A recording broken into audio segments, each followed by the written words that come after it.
Assalamualaikum warahmatullahi wabarakatuh.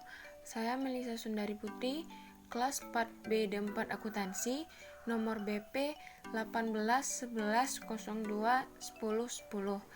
Di sini saya akan mempresentasikan proposal penelitian saya yang berjudul Pengaruh Peraturan Work from Home dan Tingkat Pengangguran terhadap Pendapatan Driver Gojek di Kota Padang.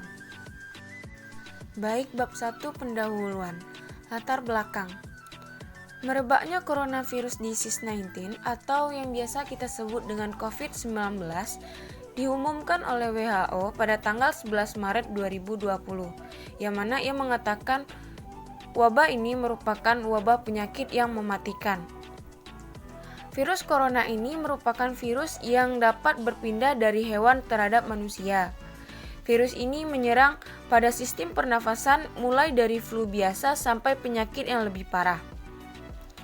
Pandemi COVID saat ini telah menjadi salah satu penyebab krisis kesehatan secara global, karena virus ini telah mengancam dunia dan jumlah kematian yang semakin meningkat.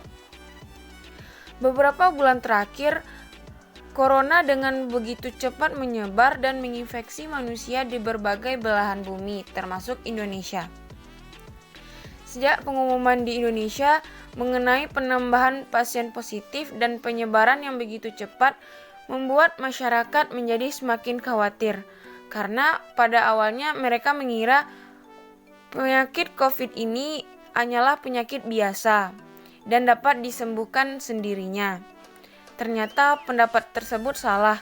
Virus ini sangatlah brutal dan menginfeksi siapapun yang berkontak dengannya tanpa terkecuali. Aktivitas dunia terhenti sementara dan timbul ketakutan dan kepanikan di masyarakat. Jadi mulailah timbul slogan stay at home dan masyarakat dilarang untuk tidak saling kontak langsung antar sesama dan semua aktivitas kantor, pendidikan, perdagangan dipindahkan ke rumah. Namun, bagi mereka sulit untuk memenuhi kebutuhan hidup jika hanya berdiam diri di rumah. Ibu kota negara Indonesia, yakni DKI Jakarta, telah menerapkan kebijakan yaitu social distancing, work from home, dan pembatasan sosial berskala besar bagi seluruh masyarakat Indonesia. Work from home adalah istilah yang digunakan untuk bekerja dengan jarak jauh sehingga tidak harus pergi ke tempat untuk bertemu dengan orang lain. Kebijakan ini disambut dengan berbagai reaksi. Ada yang menyambut dengan positif dan ada juga yang meragukan apakah penerapan WFH ini akan efektif. Pemerintah Kota Padang, Bapak Henry Sapta, menyatakan bahwa seluruh aktivitas perkantoran, pemerintahan, dan swasta non-esensial ditutup atau melakukan work from home 100%. Sedangkan perkantoran sektor esensial, seluruh karyawan tetap bekerja seperti biasa dengan menerapkan 50% WFH.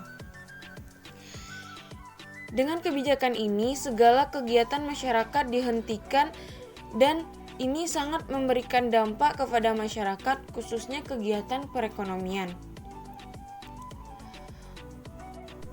Pandemi COVID-19 membawa perubahan melalui kebijakan-kebijakan yang diterbitkan pemerintah.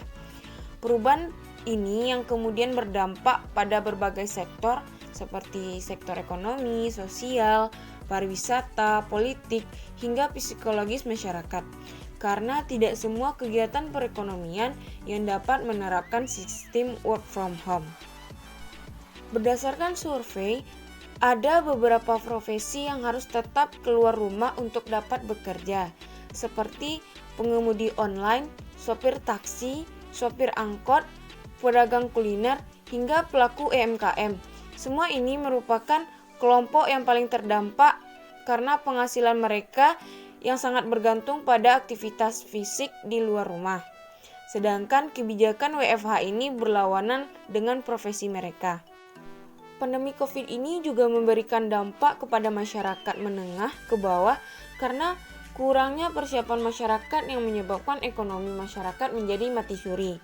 Akibatnya, mereka banyak kehilangan pekerjaan karena di beberapa perusahaan atau tempat mereka bekerja harus mengurangi jumlah pekerja sehingga menjadi korban pemutusan hubungan kerja yang menyebabkan meningkatnya tingkat pengangguran di Indonesia.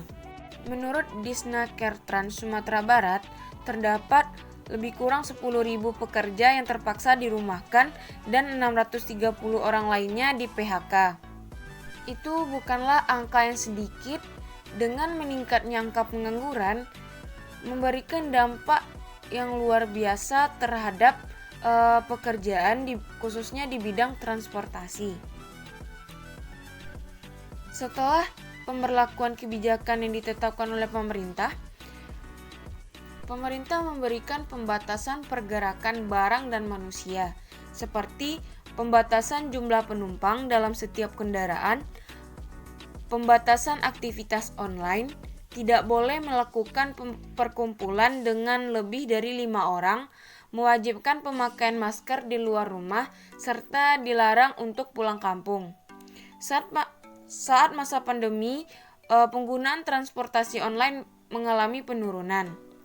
Dapat diperkirakan bahwa permintaan untuk perjalanan akan berkurang dan orang yang akan berpergian akan lebih sedikit.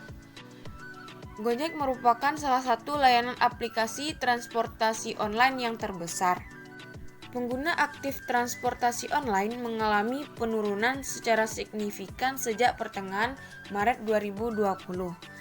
Pengemudi online sebagai salah satu pekerja informal yang terdampak cukup menarik perhatian dan mendapat spotlight tidak hanya karena jumlah pengemudi ojek online yang cukup besar, namun juga karena masyarakat sudah sangat dekat dengan kehadiran ojek online.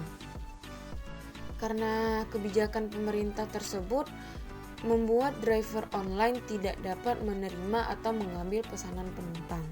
Selanjutnya, rumusan masalah. Berdasarkan uraian latar belakang, maka permasalahan yang akan dibahas dalam penelitian ini adalah yang pertama, bagaimana pengaruh work from home terdapat pendapatan driver Gojek di Kota Padang. Yang kedua, bagaimana pengaruh tingkat pengangguran terhadap pendapatan driver Gojek di Kota Padang. Yang ketiga, bagaimana pengaruh work from home dan tingkat pengangguran terhadap pendapatan driver Gojek di Kota Padang. Selanjutnya, tujuan penelitian. Berdasarkan masalah yang telah dirumuskan di atas, maka tujuan penelitiannya adalah yang pertama, untuk mengetahui pengaruh work from home terhadap pendapatan driver Gojek di Kota Padang.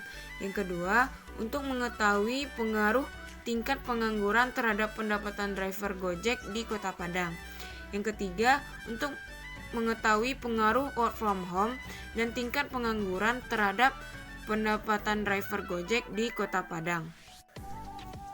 Next, selanjutnya manfaat penelitian. Penyusunan penelitian ini diharapkan bisa memberi manfaat bagi pihak-pihak yang berkepentingan.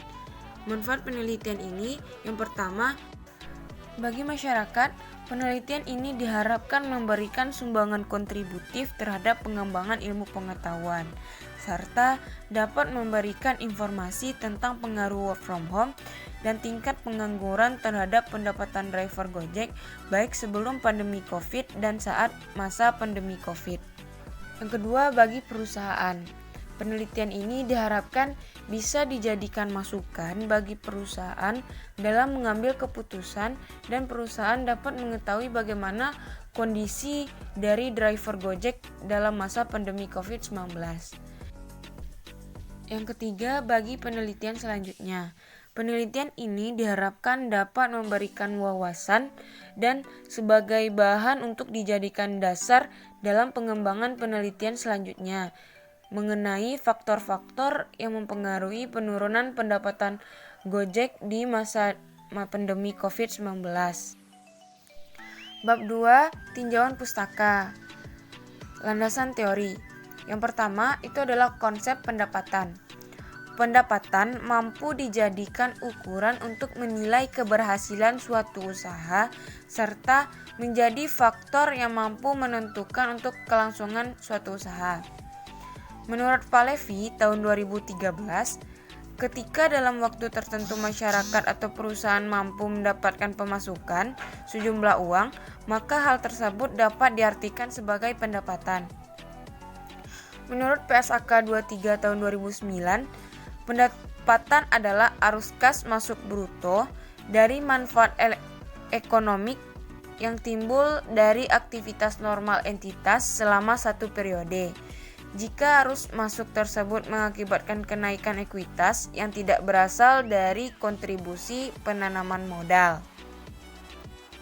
Selanjutnya itu adalah ojek online.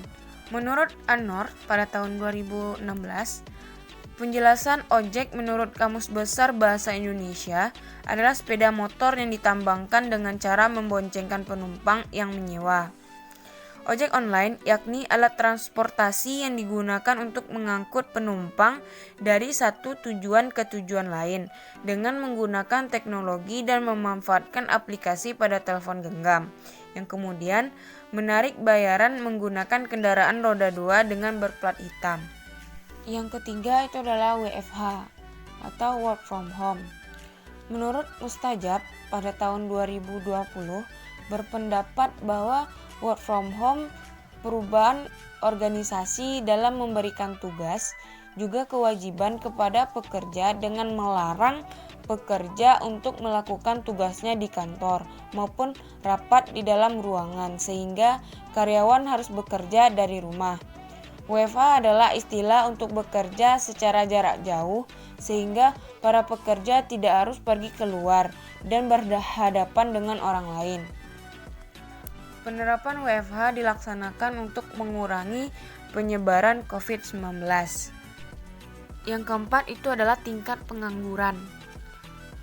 Pengangguran menurut Nanga tahun 2001 yaitu suatu keadaan di mana seseorang yang termasuk dalam suatu tempat dengan klasifikasi tenaga kerja yang tidak mendapatkan pekerjaan dan sedang mencari pekerjaan secara efektif.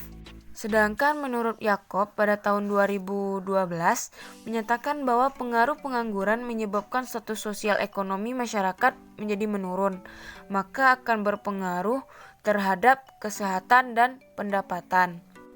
Menurut Laite pada tahun 2001 menyatakan bahwa pengangguran berbahaya bagi kehidupan masyarakat karena tidak memiliki pendapatan untuk dikonsumsi.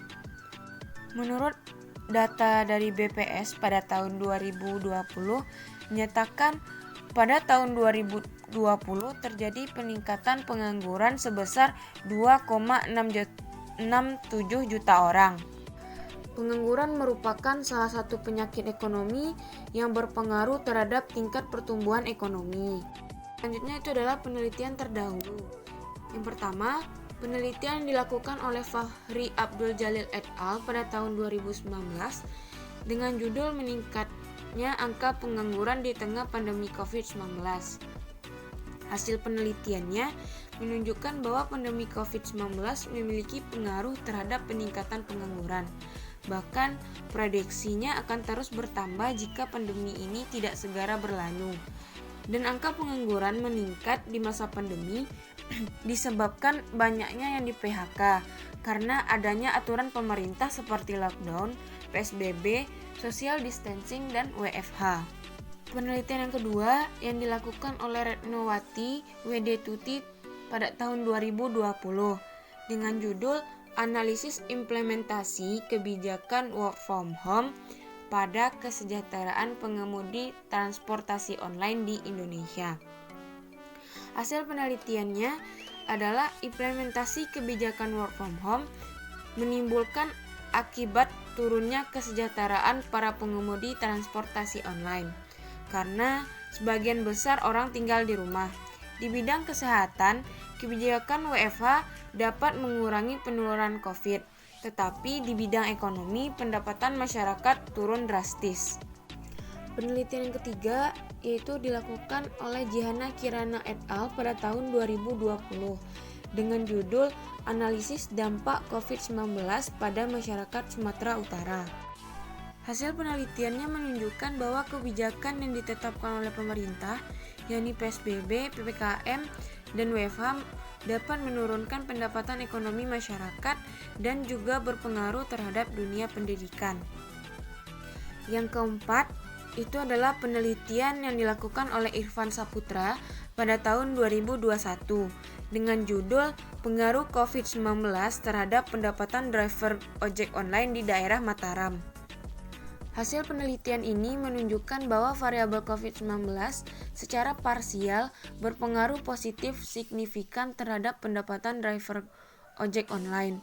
Secara simultan, variabel independen COVID-19 memberikan kontribusi besar terhadap variabel pendapatan driver ojek online. Yang terakhir yaitu penelitian yang dilakukan oleh Samsul Arifin dan Priyo Utomo pada tahun 2021 dengan judul The Effect Work from Home, Regulation and Unemployment Rate on Gojek Driver Welfare Online in City of Surabaya. Hasil penelitiannya yaitu menunjukkan bahwa dalam penelitian ini bahwa uji T parsial variabel work from home berpengaruh parsial terhadap kesejahteraan pengemudi Gojek dan uji T parsial variabel tingkat pengangguran berpengaruh parsial terhadap kesejahteraan pengemudi Gojek. Selanjutnya itu adalah hipotesis.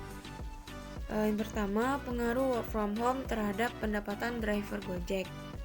Berdasarkan data yang dihimpun oleh Stakto, rata-rata pengguna aktif Gojek menurun sekitar 14% dari rata-rata mingguan pada tanggal 13 Maret.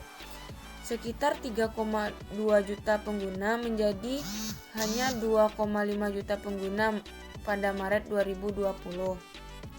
Hal ini menunjukkan bahwa berkurangnya aktivitas masyarakat berdampak pada menurunnya jumlah orderan per hari para pengemudi ojek online sehingga mengurangi penerimaan atau pendapatan mereka. Dari uraian di atas, hipotesis yang pertama itu adalah work from home berpengaruh terhadap pendapatan driver Gojek. Yang kedua itu adalah pengaruh tingkat pengangguran terhadap pendapatan driver Gojek. Dengan bertambahnya angka pengangguran di masa pandemi, cenderung akan mengurangi aktivitas penggunaan jasa driver Gojek, sehingga menyebabkan semakin berkurangnya pendapatan yang akan didapatkan oleh driver Gojek. Seperti dalam penelitian Samsul Arifin dan Priyo Utomo menyatakan bahwa tingkat pengangguran berpengaruh terhadap kesejahteraan pengemudi Gojek. Dari uraian di atas, hipotesis dalam penelitian ini adalah tingkat pengangguran berpengaruh terhadap pendapatan driver Gojek. Yang ketiga itu adalah pengaruh work from home dan tingkat pengangguran terhadap pendapatan driver Gojek.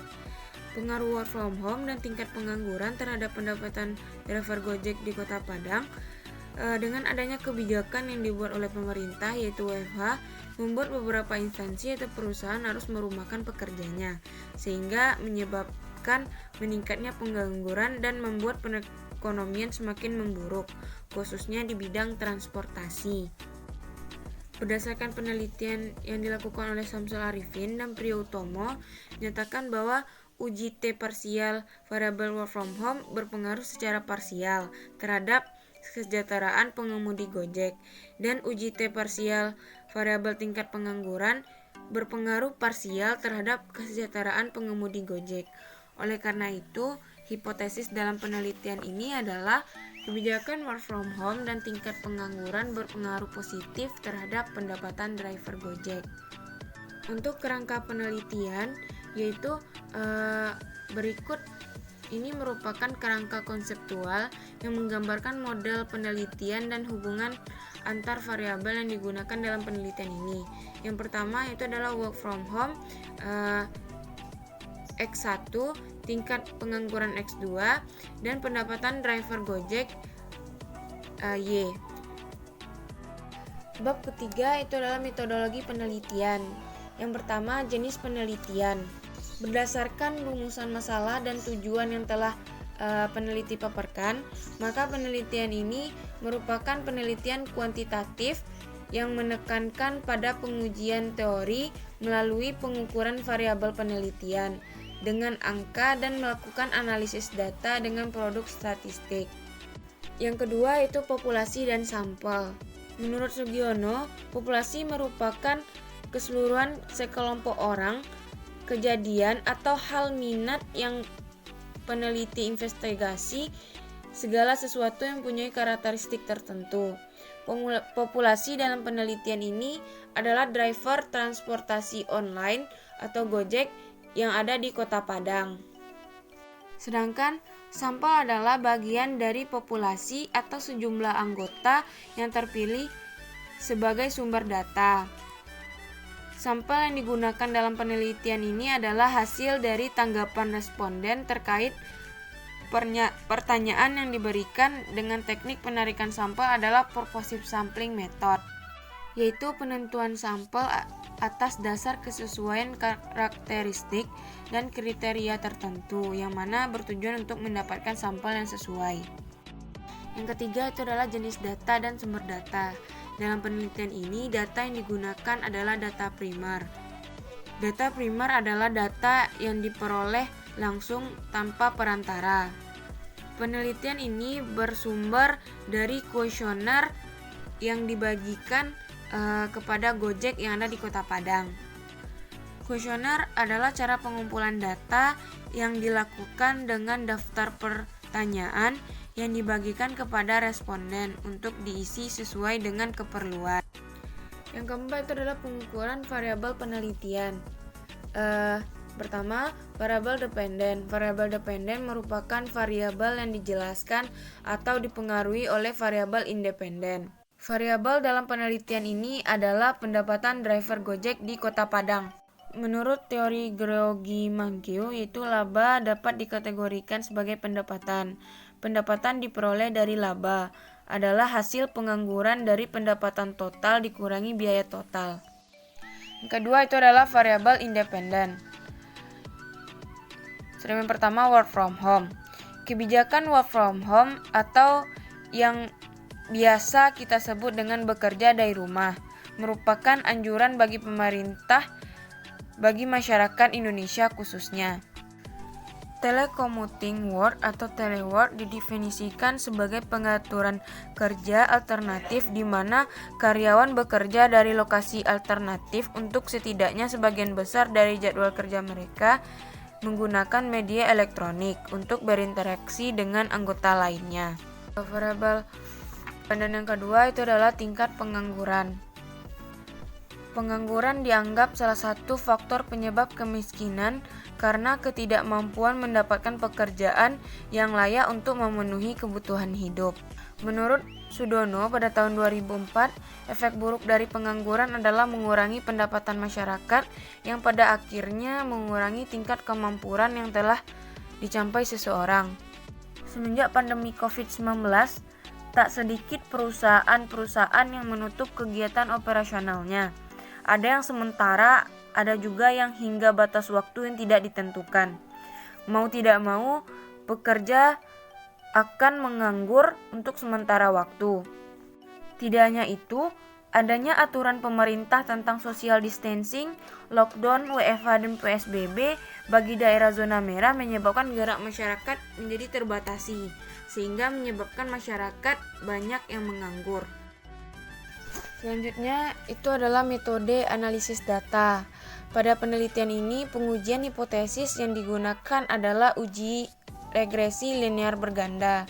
Pengujian regresi berganda dapat dilakukan setelah model dari penelitian ini memenuhi syarat. Syarat-syarat tersebut harus terdistribusi normal dan bebas dari uji multikolonialitas dan heterokedastisitas. Pengumpulan data pada penelitian ini akan dilakukan dengan menyebarkan kuesioner pada driver Gojek yang ada di Kota Padang. Kuesioner tersebut terdiri dari dua bagian, di mana yang bagian pertama berisi sejumlah pertanyaan yang bersifat umum seperti data diri responden. Bagian yang kedua berisi sejumlah pertanyaan yang berhubungan dengan work from home dan tingkat pengangguran. Yang pertama itu adalah analisis statistik deskriptif. Statistik deskriptif digunakan untuk mendeskripsikan atau menggambarkan variabel dalam penelitian. Dalam pengukurannya, setiap responden diminta pendapatnya mengenai suatu pernyataan. dengan menggunakan skala Likert.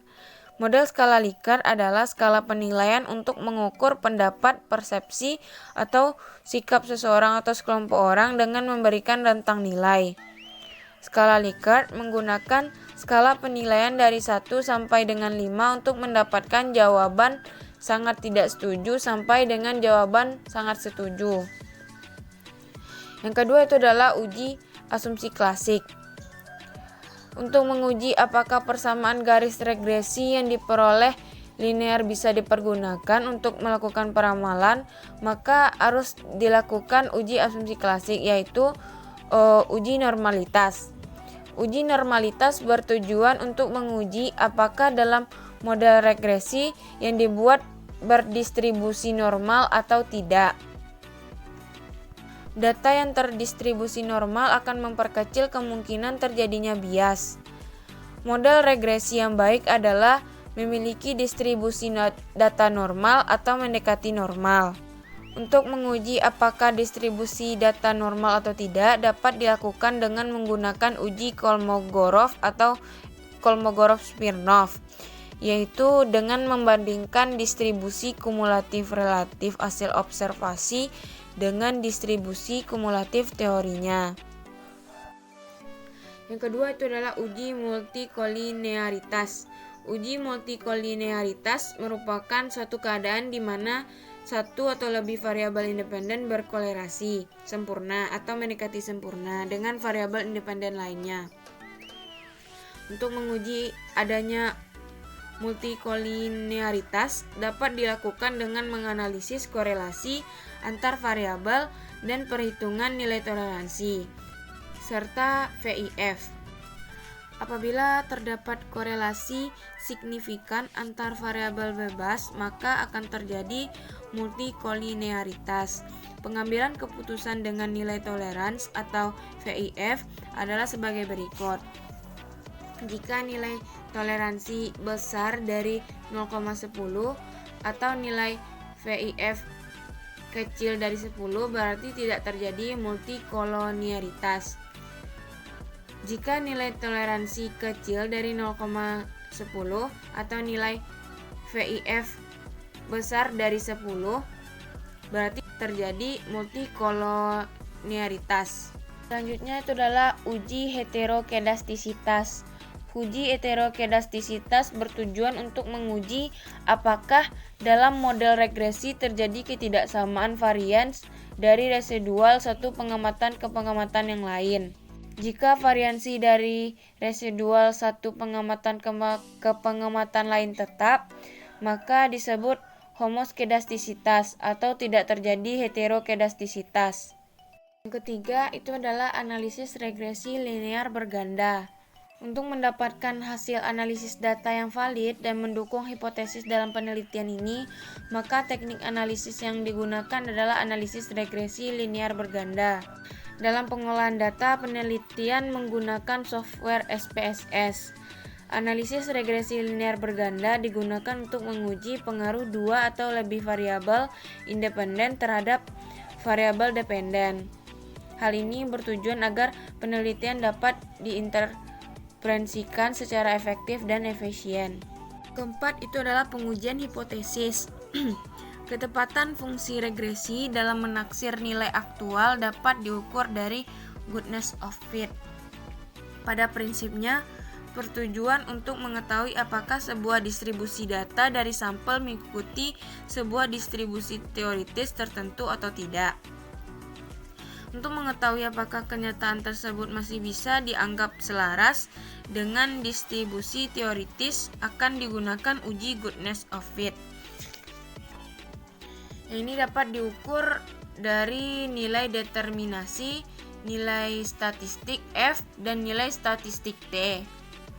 Yang pertama itu adalah uji koefisien determinasi.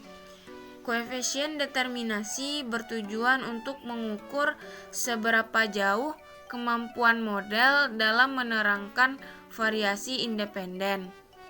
Nilai koefisien determinasi adalah 0 kecil dari R kecil dari 1. Koefisien determinasi yang mendekati 1 berarti variabel-variabel independen memberikan hampir semua informasi yang dibutuhkan untuk memprediksi variabel dependen. Penggunaan R-square adalah bias terhadap jumlah variabel independen yang dimasukkan ke dalam model. Setiap tambahan variabel independen ke dalam model, maka R-square pasti meningkat, tidak peduli apakah variabel independen tersebut berpengaruh secara signifikan atau tidak. Yang kedua itu adalah uji simultan atau uji F. Uji F digunakan untuk menguji tingkat signifikan pengaruh seluruh variabel-variabel independen terhadap variabel dependen.